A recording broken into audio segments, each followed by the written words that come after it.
There we go. Hey. Hello, my friends. Marie from Marie's Gold, and I have the amazing Jillian Landis. So, Hi, guys. I'm so excited to be here.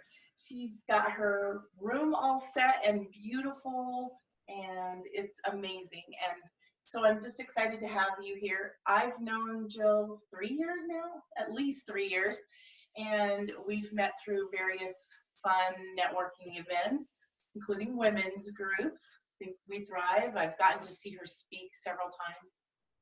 She may be in a little young body, but she is very smart, very wise, and she counsels people and she guides people on their journey. And so I'm looking forward to spending some time with her as well as having some questions.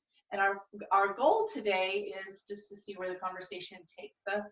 But she's full of so much wisdom that we're going to do a few other adventures together. This is just the beginning of an amazing relationship. So thank you for coming today. Thank you so much for having me. So, yeah, could you maybe just tell us some really fun little facts about you? Because you have these lovely creatures that you have around here and lots of things that you love. So, Sure, yeah. So, I am 30, almost 32 years old this month, and kind of restarting my life. I have two animals, hopefully a third soon. Apollo is my 9-year-old boxer, and Hector is my 11-year-old tabby cat who rules the house. And my background is social work. I've done that for 13 years. So I have a big heart for refugees and people that struggle with mental illness. I've also been a life coach now for 6 years. And that's really my passion. I love to help people heal from codependency and to find their self-worthiness. Yeah, we all need this. This self-worth is a big topic, and we've done a few things with that. As a matter of fact, she tells you when to say no, and I work on when to say yes. So we're the perfect team. And so today we thought we would talk a little bit about codependency since that's her area of expertise. One of the questions I get asked a lot is how to navigate being single and codependent both. So there might be a few questions there, but how do you navigate being single and honoring your self-worth as well as being in a relationship with another person? That might be a very deep question. So I'll let you break it down however it works for you. Okay. Yeah, I definitely have had the question multiple times before about, getting through a difficult relationship, a bad breakup, a divorce, whatever it is. Yeah. And, feeling pretty devastated and burned and traumatized and all this stuff. Yeah.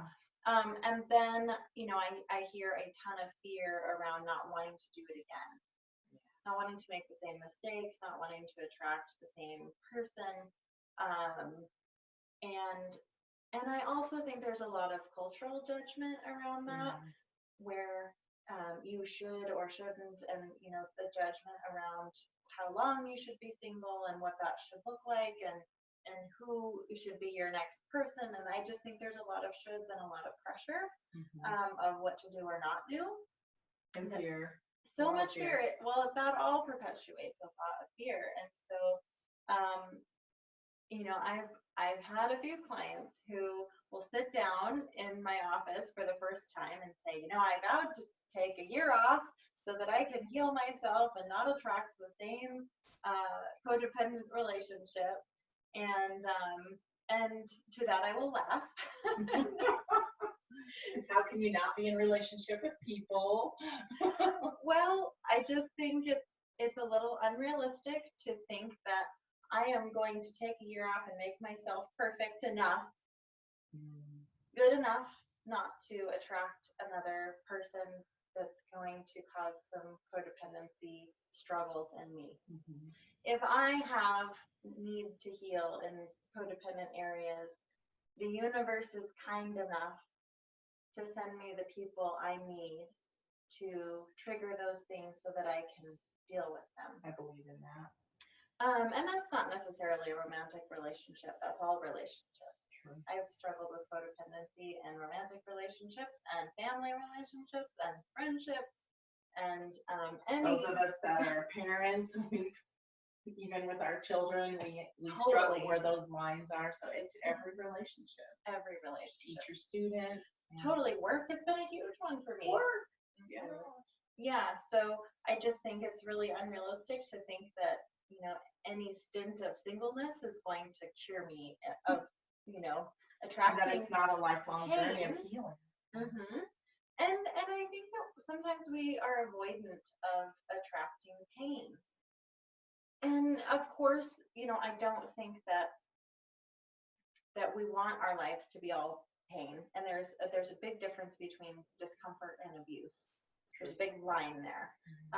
But I also think that if we're trying to have a life that's completely pain-free and always comfortable, we're really kind of barking up the wrong tree, because the universe is not interested in our comfort. It's interested in our growth. 1,000%. So we tend to have a lot of judgment around pain, that if I've attracted pain in my life, then I've done something wrong. And I deserve it. Sometimes we think we deserve it. Yeah. And it's all a learning experience. And we're going to have some discomfort. We're going to have joy, and we're going to have all of it. We don't really get to like choose out of any. There's rain and sun. Life. There's rain and sun. Yeah. There's cycles. There's cycles, and it's all beautiful. You know, it's all about perspective. You can find the gifts in the hard times, in all the feelings. You know, I get to have anxiety sometimes. I get to have fear and depression, and I get to have things when I'm alive. You know, dead people don't have any of those negative emotions, but I'm grateful to be alive and to experience all of what life brings, and I get to learn from all those things.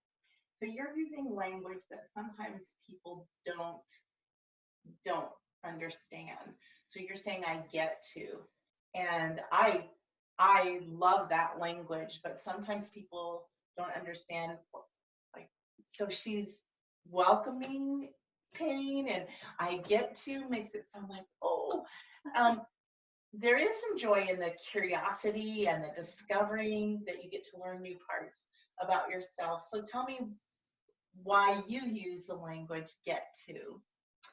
I think it's an entirely different energy. If I catch myself saying I have to, and I do that sometimes. Me too. I have to. There's a really forceful energy in that, and a kind of a victim feel.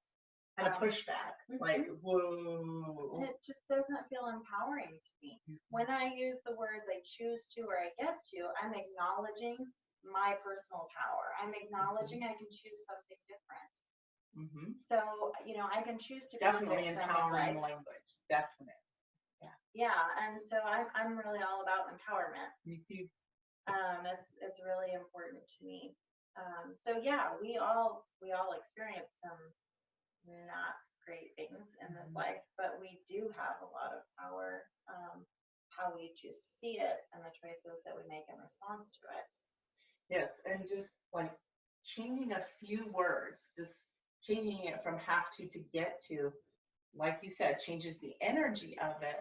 It also changes my perspective, and it also changes what I can do with it. Yeah. It is a very empowering statement. So I'm really glad that you use those words so we can give our listeners a chance to understand that it's always a choice. The alternative choices are not as, it's more painful. It feels like if I say I have to, when I'm dragging my feet, I'm going into it with drudgery. It could go way longer than it could if I go, okay, well, this is curious. This is interesting. Let's see where this leads me. Let's see what learning I can get from this and go from there, versus, no, not going to do there, not going to go there. It just seems like it would last longer. It's Well, kind of like ripping off a Band-Aid, maybe. It's not acknowledging your power. If I say I have to, it's like I'm at the mercy of someone or something else. Yeah, I have no choice in Right. this. Agreed. Well, and I don't know if you experience this. For me, when I use that language, it feels like I open up more choices. When I say I get to, that puts me in a different perspective. I'm also looking at it from the lens of curiosity, which is like a 5-year-old.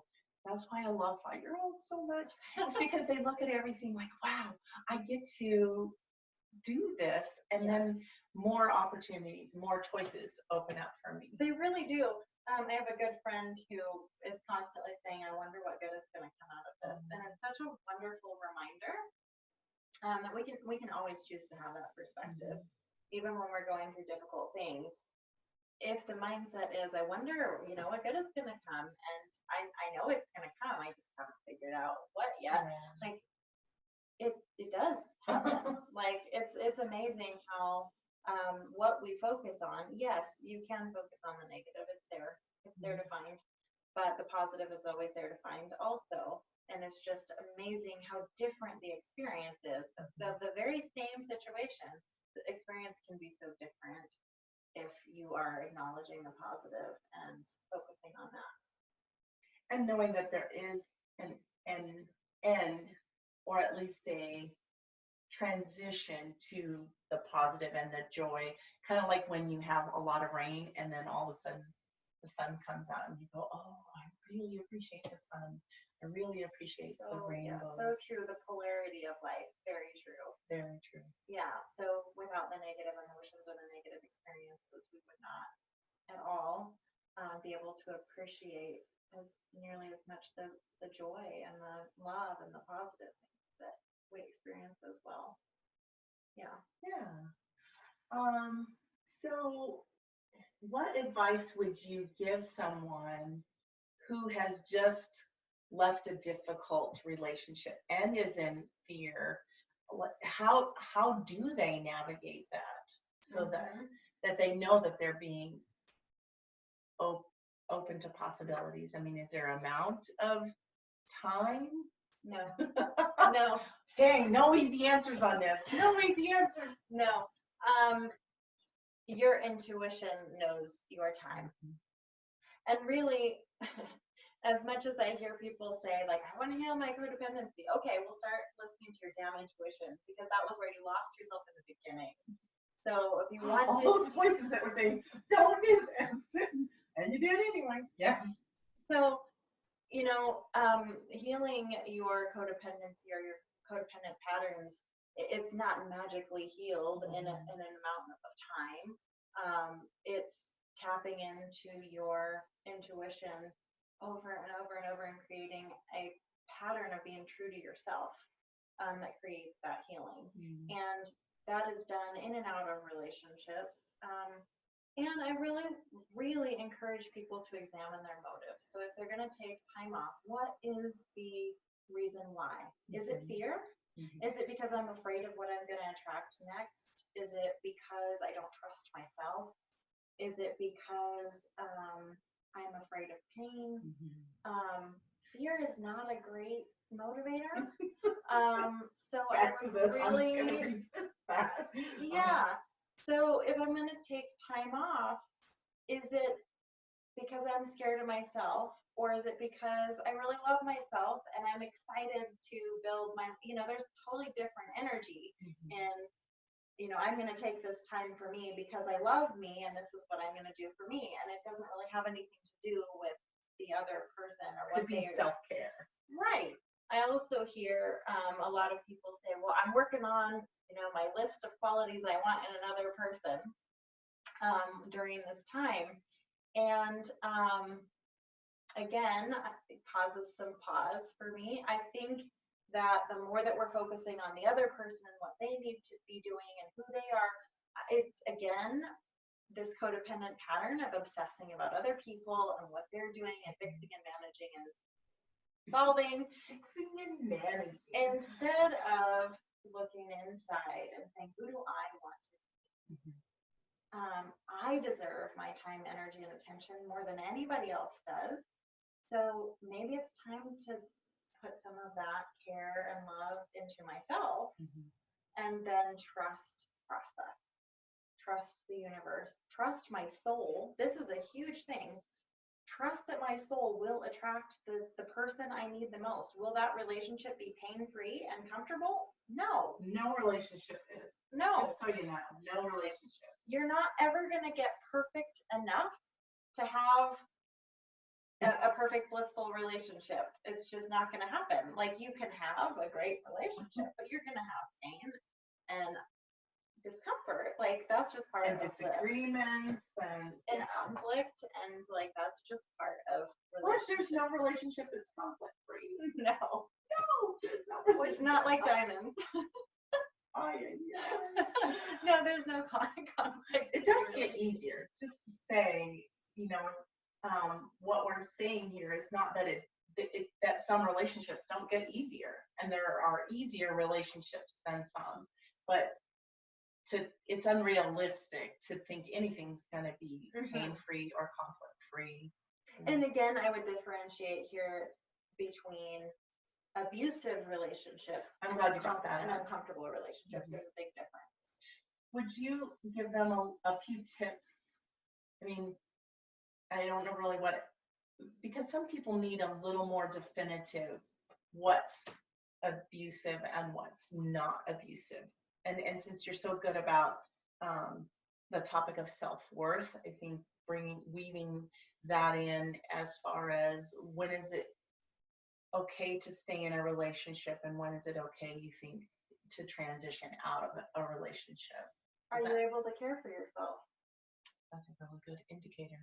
Are you able to care for yourself in a relationship? Any relationship, it doesn't have to be a romantic relationship. And are your needs being just as much prioritized, going back to the codependency? Well, by me. Right, exactly. That's what I'm saying. By my prioritized by me. I think that we are in a day and age, and maybe this has happened for a long time, but we tend to blame a lot. And I hear a lot of that, and it bothers me. You know, I was in a relationship with a narcissist, and you know, they were so terrible, and here's all the things they did to me.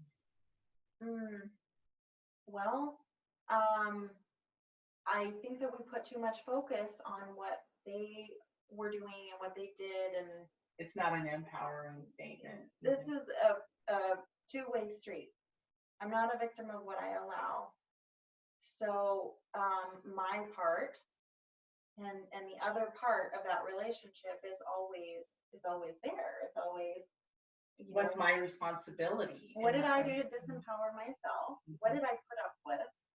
You know, and this is the journey of someone who struggles with codependency, is to learn how to stop being a victim and stand up for yourself, speak your truth, stop compromising, value your own self-worth, and your own ability to care for yourself as much or more than your partner.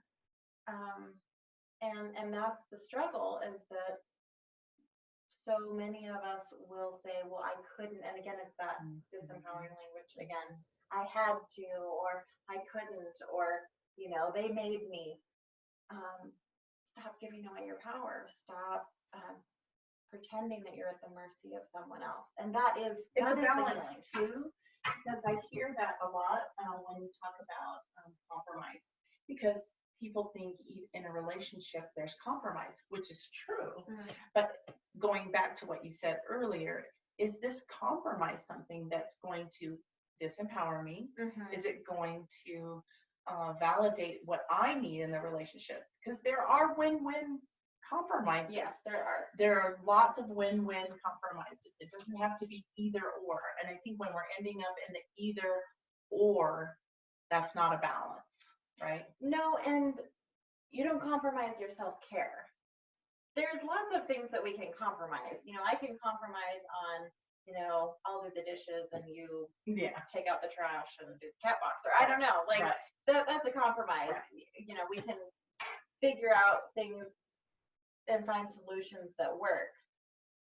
But when it comes to caring for myself, that's not a negotiable Right. thing. So I get to say to my partner or friend or family or whoever, I'm going to fill in the blank. I'm going to go to bed by 9:30. I'm going to Right.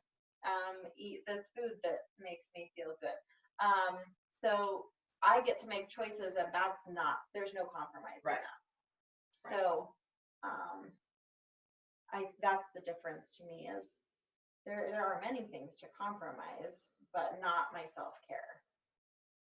Thank you for clarifying that. That's awesome. I appreciate And that. I think any partner, so not necessarily that that we can make our partner healthy. We can't like make them love us the way we want, but I think there is a healthy earmark that a partner is supportive of the other person's self-care. Agreed. I like that language. Earmark. Just really paying attention to. And honestly, if you have the right partner or relationship, and again, what Jill's talking about should be part of, I didn't mean that, but a really good relationship, whether it's teacher, student, parents, and child, or any relationship, it should have that balance, or could have that balance, where it's supportive of each other. I think support is a big word. If someone really cares about me and loves me, they want what's best for me.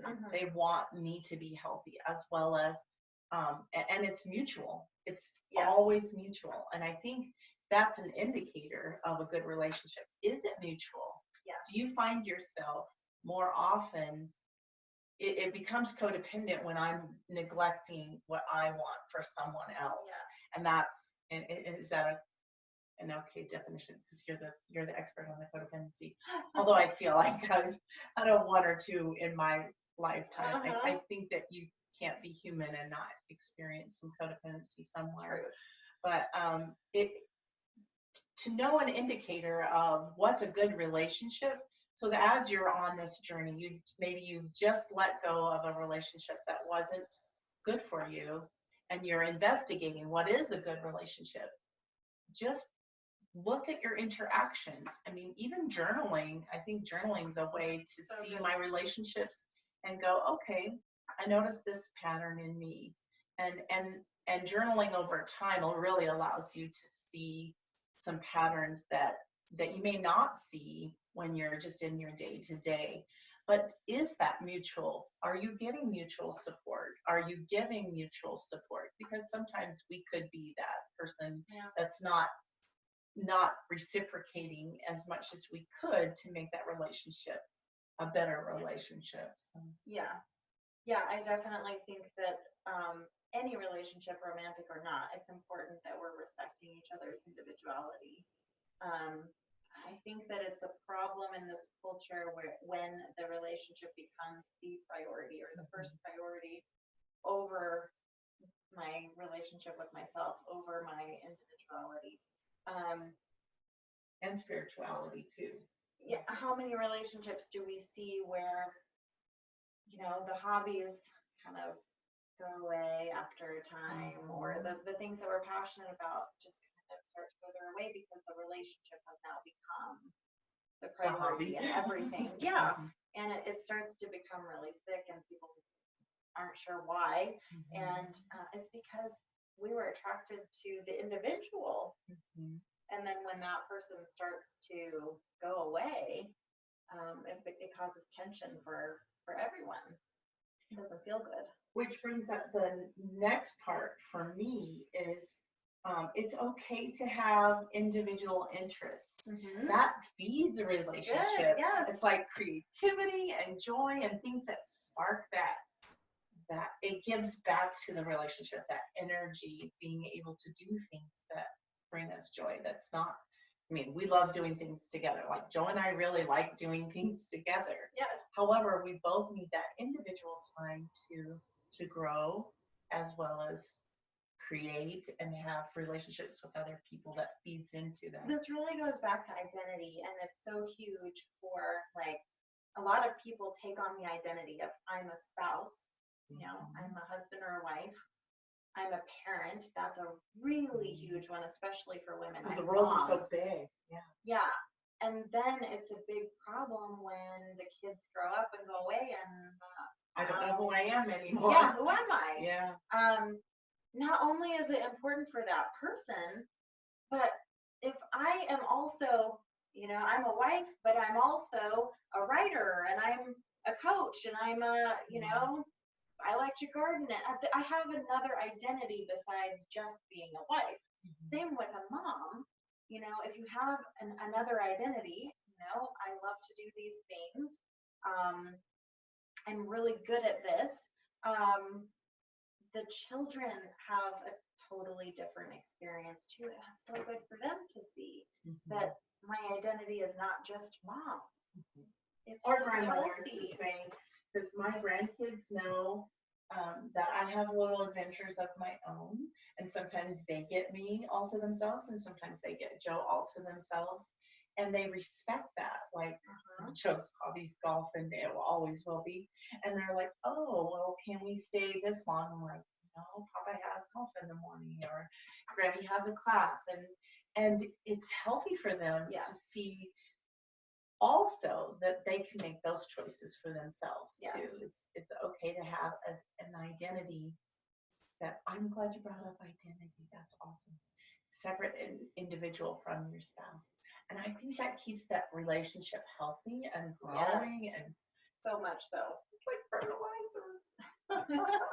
Well, they were attracted to you as an individual.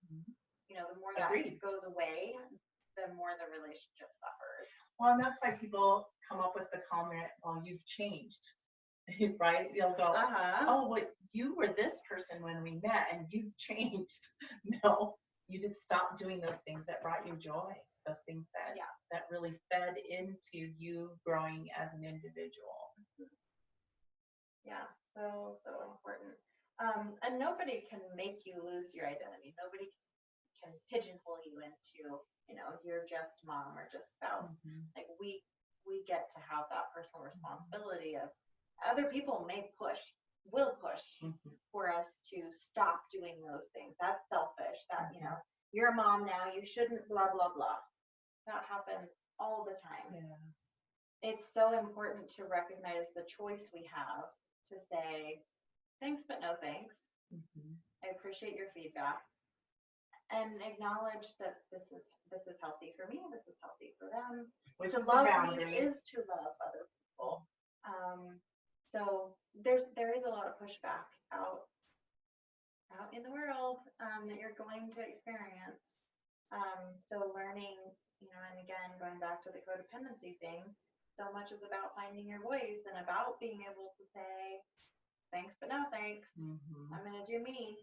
I'm going to do me. Yay. Well, and that's the best gift we can give to the world. Because as we each do ourselves, then the world just gets to experience more of us. Besides, when I do me and my part, what I was created to do and be here, I give other people permission, but I also get to work in tandem to create bigger things. It makes healthier families, healthier communities, healthier world. It's a huge enough responsibility to do this, right? To be who we are in this world. We don't need to take on other people's. So we're almost out of time, which Jill and I, we already know we can talk a lot for days if we needed to, which is awesome because we are creating a podcast for you guys. And if you have questions for us, she's really brilliant in the self-worth. We're both into relationships, which is awesome. We can take this 1,000 different ways, handling what it's like to be in a long-term relationship, what it's like to be in short-term relationship, what it's like to navigate the world, navigate codependency, self-worth, because those are big issues. We're dealing with big issues, and we'd love to talk to you. However, so if you have some questions for us, you can just put them in the links below. But I want to, before we go, I know you have a few things. First of all, she gets to be at the Love and Romance Conference. I'm so excited. Yes. She gets to speak there. We have several people coming from the Northwest to speak and to do little workshops, so I wanted to put that plug in. But I know you have a couple of things that do you have anything on the agenda coming up soon? You know, as far as classes and things, I've been really in hibernation. But that's okay. So many things have been transitioning in my life and world. So I'm doing my private coaching sessions. So if you need a coach, this is your gal. She's a great coach. I've got a couple openings. My schedule's pretty full, but I, would love to talk to the right people. Okay. If you're a good fit for me, then yeah, I'd love to. So will you put a link in also in the comments? BoiseLifeCoach.com is where you can find more out about me. You can find my blog. You can find a few tips on there. And then if you have any questions, please email either Marie or myself. I know a lot of relationship stuff is kind of private and things that you may not be comfortable just posting in the comments. So if that's the case, either message one of us or you can find me at defytheaverage@gmail.com or Marie@mariesgold.com. So yeah, we love answering questions, and we have a broad spectrum of things. As a matter of fact, we refer each other people. So if you have questions that I can't answer, Jill can do it, vice versa. And we'd love to we really want to make the world a better place. So that would include doing anything we can to help you on your journey, or even just hang out and have coffee, right? Absolutely. We have some fun. All the coffee. All the coffee. So until the next time we meet, may you find the gold in you because you're beautiful. May you find the gold in every day because even in the muck, there's some gold there. And may you find the gold in every person. So see you later. God bless you. Thank you. Sorry. Oh, you're good. Good thing I can